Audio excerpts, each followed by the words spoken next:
With the speed and frequency of its Electron rockets and the capacity of its upcoming Neutron, Rocket Lab keeps roaring through 2026 with extra powerful payloads that have led to expanding government contracts and improving financial performance. All the while, launch, spacecraft manufacturing, and space systems infrastructure continue to evolve to become even more efficient. The year opened with Rocket Lab's 80th successful Electron mission, launching 2 satellites for Open Cosmos into a 1,050-kilometer circular orbit from Launch Complex 1 in New Zealand. The mission initiated Open Cosmos's new low Earth orbit telecommunications constellation and demonstrated Electron's capability to deploy dedicated, high-altitude constellation missions. Since its first orbital launch in 2018, Electron has deployed more than 200 satellites.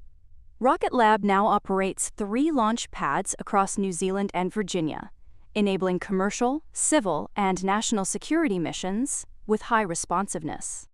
That responsiveness was a hallmark of 2025, a record-setting year in which Rocket Lab completed 21 Electron launches with 100% mission success, its highest annual total to date. It executed back-to-back launches across hemispheres within 48 hours multiple times, proving its ability to sustain high cadence. CEO Sir Peter Beck has emphasized the company's anywhere, anytime capability, with launch cadence increasing approximately 1,700% in less than a decade.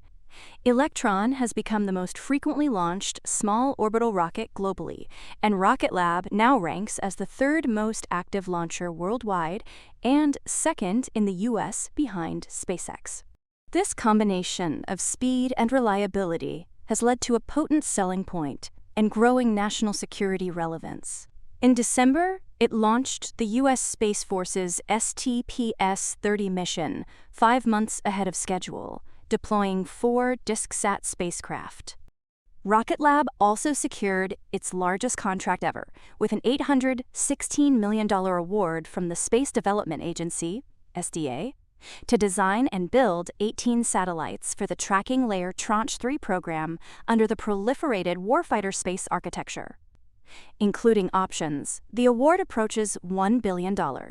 This builds on a prior $515 million SDA award, bringing cumulative SDA contract value above $1.3 billion, allowing Rocket Lab to compete alongside traditional prime contractors like Lockheed Martin and Northrop Grumman.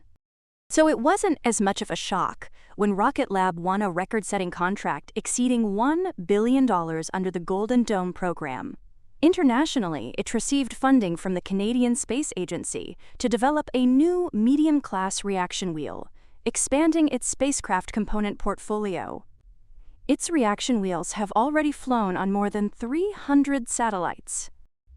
Beyond launch services, Rocket Lab is increasingly operating as a vertically integrated space systems provider. It built 2 spacecraft for NASA and the University of California, Berkeley, under the ESCAPADE Mars mission. Launched in November 2025, the twin spacecraft Blue and Gold are currently operating near Earth-Sun Lagrange Point 2 before a gravity assist maneuver in late 2026 that will send them toward Mars, with arrival targeted for 2027. The spacecraft were developed in just over 3 years, with key systems like solar arrays, avionics, propulsion tanks, and flight software produced in-house, showcasing Rocket Lab's abilities extending to interplanetary science programs at accelerated timelines and lower cost. Rocket Lab is also advancing orbital infrastructure technologies.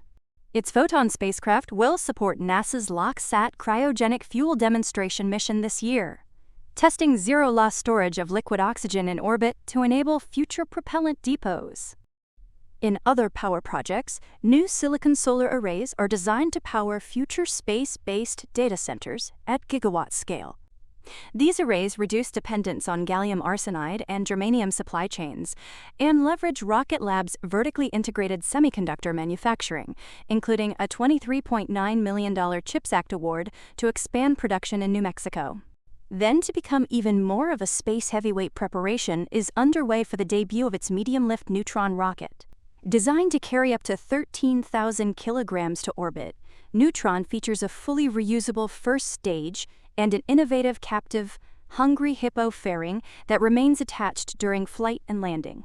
Qualification testing subjected the fairing to 275,000 pounds of force and validated rapid deployment and reclosure. However, following a Stage 1 tank test issue, Rocket Lab has delayed Neutron's inaugural launch to Q4 2026. The plan is to price Neutron missions at roughly $55 million per launch, significantly expanding its addressable market into constellation, national security, and exploration-class missions. Financially, Rocket Lab delivered record revenue in 2025. Q4 revenue reached approximately $180 million, up nearly 36% year-over-year, contributing to full-year revenue of $602 million, representing 38% annual growth. Revenue over the past 12 months has totaled roughly $554 to $602 million, with growth exceeding 50% in certain periods.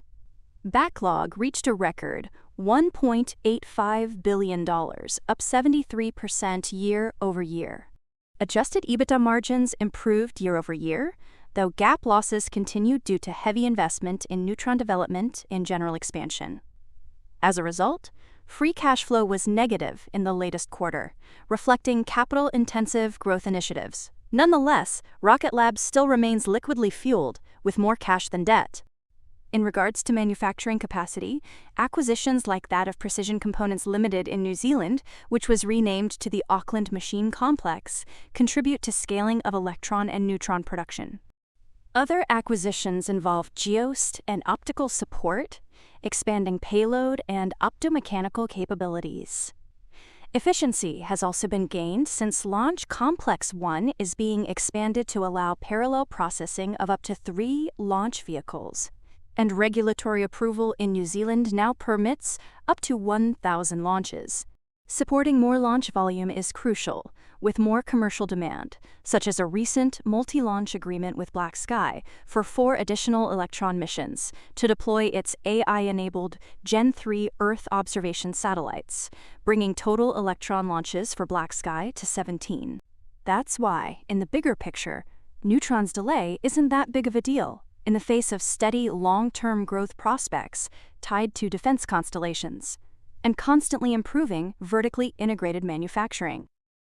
That's enough space for one day, don't you think? Take a break and trade star charts for stock charts with TradingView, your trusted tool to track and scan the markets. Try it for free, link in the description and pinned comment.